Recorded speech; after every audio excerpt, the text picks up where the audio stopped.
और इस देश की स्थिति ये है कि जो हमारे बुनियादी हक और अधिकार हैं उनसे छीने जा रहे हैं और हमारे सामने टीवी के द्वारा एक अलग तरीके का माहौल रचा जा रहा है। आज हमने कहा कि मीडिया जिस तरीके से अपना पाला बदली है, पहले मोदी मोदी करती थी, आजकल योगी योगी कर रही है। पता ही नहीं चलता है कि प्रधानमंत्री कौन है, मोदी जी है कि योगी जी है, तय ही नहीं कर पा रहे हैं। ये जो हमारे सामने एक भ्रमजाल खड़ा किया जा रहा है, इस भ्रमजाल को हमको तोड़ने की जरूरत है।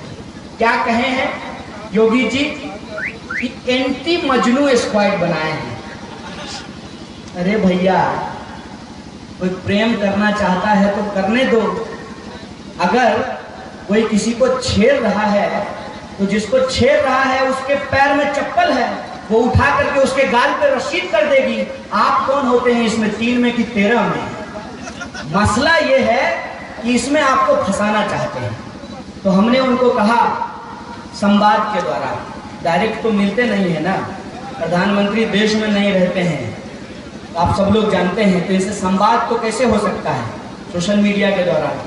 तो हमने एक सवाल पूछा कि योगी जी एंटी मजनू स्क्वाड बनाए हैं, चलिए ठीक बात है, एक बार एंटी बेकारी स्क्वाड बनाइए ना, हम लोग भी उसमें शामिल हो जाएंगे। सुबह सुबह हम लोग भी 15 बाइक लेंगे और एंटी बेकारी स्क्वाड का एक टी शर्ट बनवा लेंगे और बाइक से चलेंगे और पूछेंगे कि तुम्हारे पास रोजगार है?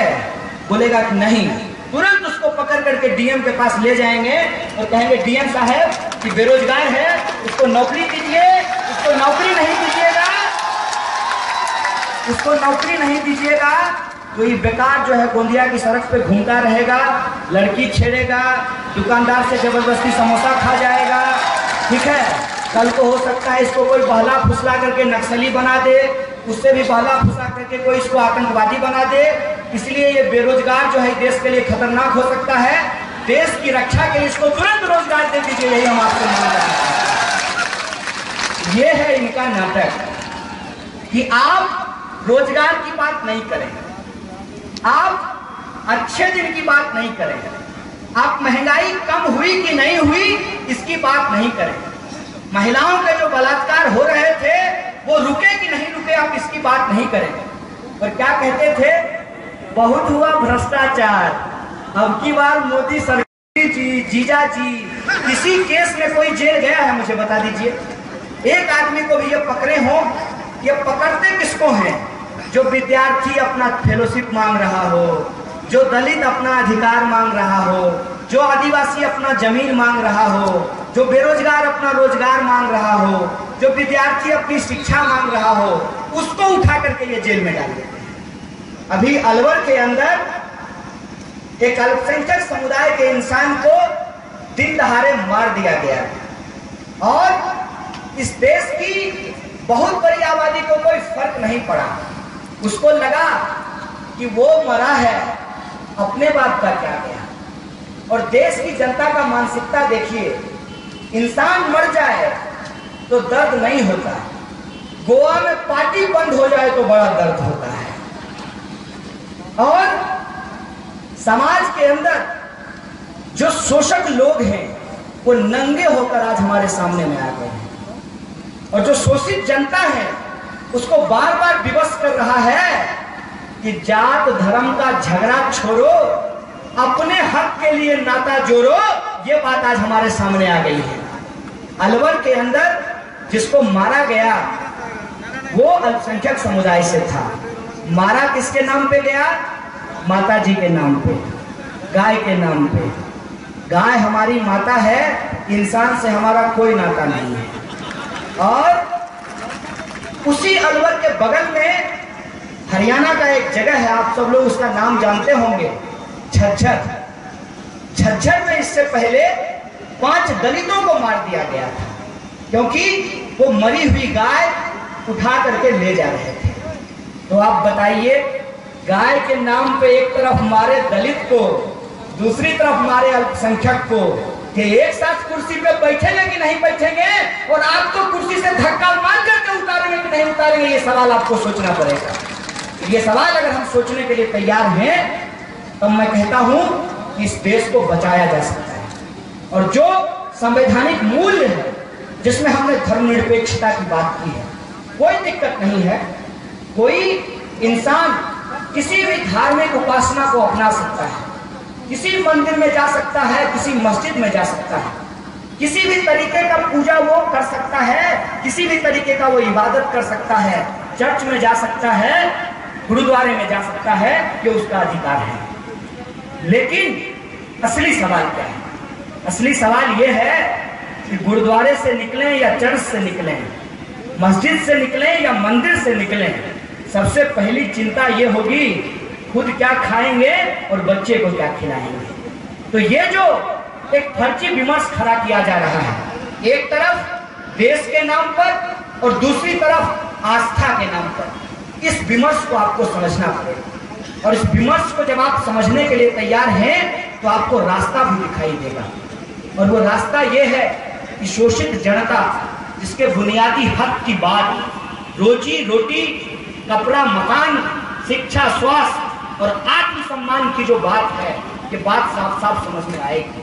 और इस बात को गुमराह करने के लिए जो साजिश है, कभी गाय के नाम पे, कभी 10 बच्चा के नाम पे, कभी लव जिहाद के नाम पे, कभी घर वापसी के नाम पे, कभी कश्मीर के नाम पे, कभी पाकिस्तान के नाम पे, कभी नक्सली के नाम पे, कभी आतंकवादी के नाम पे, कभी बम विस्फोट के नाम पे, ये बात हमको साफ साफ समझ में आ जाएगी।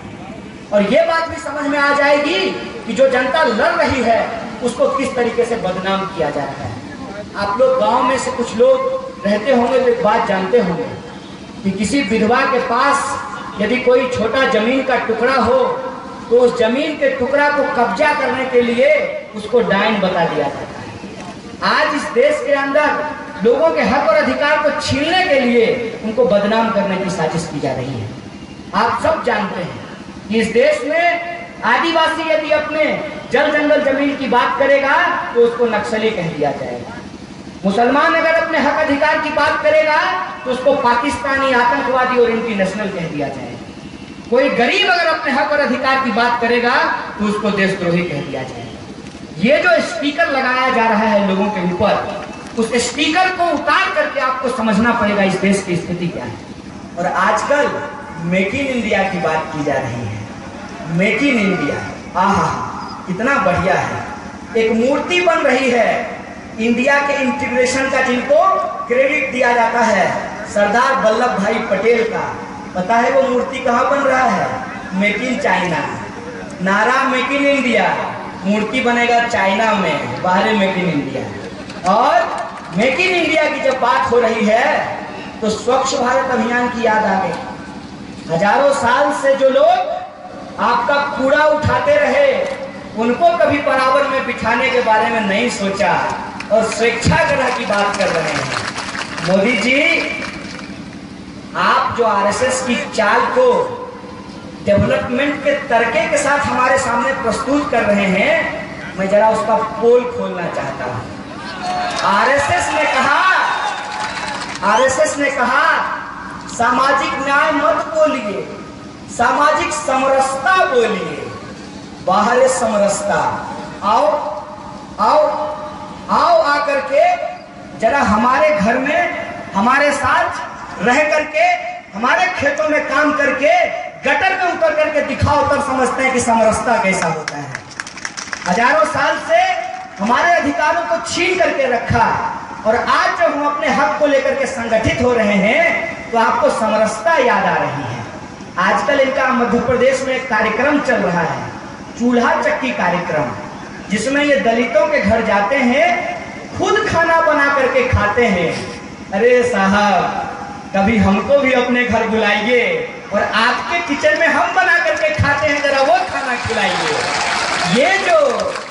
ये जो समरसता है, जिसके नाम पे आप एकल हिंदू का एजेंडा चला रहे हैं, तो हम आपकी ही बात मान करके आपसे कहते हैं जरा ब्याह करवा दीजिए ना अपने घर में, तब बन जाएगा एकल हिंदू। जरा शादी कराइए, बेटी रोटी का संबंध बनाइए, तब एकल हिंदू बनेगा। ये सवाल मैं आपसे कहना चाहता हूँ। ब्याह करेंगे अपने जात में, भोज खाएंगे अपने जात में, खाना पकाएंगे अपने किचन में, और धन और धरती बट के रहेगी अपना अपना छोड़ के। इसमें एकल हिंदू का एजेंडा नहीं चलने वाला है। और ये जो आपका माया जाल है, इस माया जाल का सच सामने आएगा। लेकिन अफसोस तो होती है, अफसोस तब होती है जब अपने ही लोग बिक गए हैं कुर्सी के लालच में, मंत्री पद के लोभ में, बाबा साहब करके उनके विचारों को गिरवी रखा है। अफसोस तो होता है, लेकिन ज्यादा तकलीफ नहीं होती है कि समाज के अंदर जो स्थिति पैदा हुई है, वो स्थिति ही एकता को सुनिश्चित करेगी।